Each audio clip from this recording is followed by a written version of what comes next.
Ukudlala ngama-toys ahlukahlukene kungaveza amakhono acashile kubatwana. Ngokujwayelekile, ama-toys abukeka aphinda akhangiswe ngokuhlukanisa ngobulili. Iningi lama-toys likhandelwe ukuheha izingane zobulili obuthile. Isibonelo, kusetshenziswa imbala ehlukanisa ama-toys abafana namantombazane. Lokhu kuyabavimba abantwana ukuthi bafunde izinto ezintsha nezihlukile. Abanye abantwana banganqaba ukudlala ngama-toys ebukeke ngathi akhelwe obunye ubulili okanye bachwenze labo abadlala ngawo. Ama-toys ahlukaniswe ngobulili angaba nomthelela omkhulu kubafundi, ikakhulu uma kufanele baqonde ngezindima ezahlukene zobulili. Isibonelo, uma amantombazane edlaliswa ngonodoli bodwa, bengakhula becabanga ukuthi umsebenzi wokunakekela abantwana owabesimame kuphela. Othisha babantwana bengagqugquzela ukuba badlale ngama-toys ahlukahlukene ukuze bafunde amakhono ahlukahlukene. Asibheke uthisha uSihle. Unama-toys ahlukene azenzela wona ekhaya. Lama-toys awakhombisa ukuthi angabe wesilisa noma angabe wesifazane. Akawabizi ngonodoli ngoba lokhu kunganqanda abanye abantwana ukuba badlale ngawo.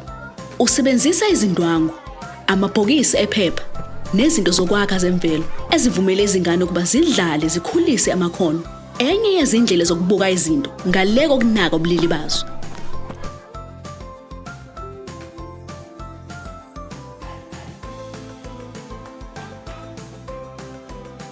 uSihle uyazi ukuthi abantwana bazikhonzile izilwane.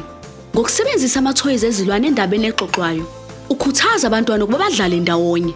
Ngokuletha lama-toys engosini yokwakha, ukhuthaza izingane ukuthi zidlale ngama-toys ahlukahlukene ukuze zikhule ngokuphelele.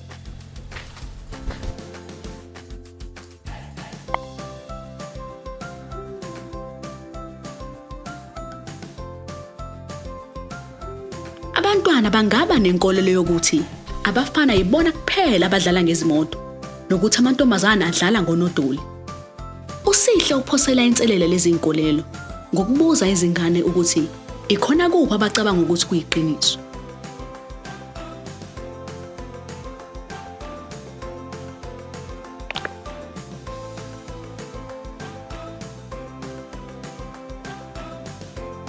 Usebenzisa imibala ehlukahlukene ezintweni zokudlala ukwenzela ukuthi izingane zingavinjwa imibala ukudlala ngama-toys nokuthi ayikho imbala yabafana neyamantombazane kuphela.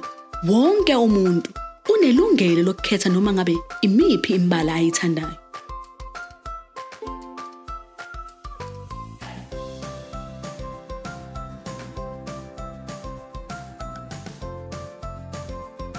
Amanye ama-toys masha awajwayelekile kubafundi. Ubakhombisa ukuthi kudlalwa kanjani ngalama-toys. Ukwenza lokhu nabo bonke abafundi bakhe ukuze bezizwe beyingxenye yokufunda. Izingane eziseklasini lakho zingaba nentshisekelo yokudlala ngama-toys athile.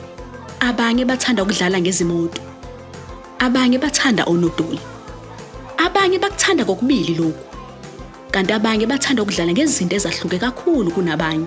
Akukho okubi lapho.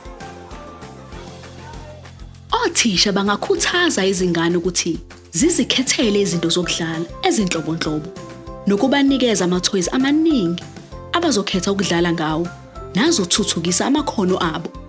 Ukudlala nokufunda ngokuhlanganyela kwenza abantwana bafunde ukungahlukanisi izinto ngokobulili.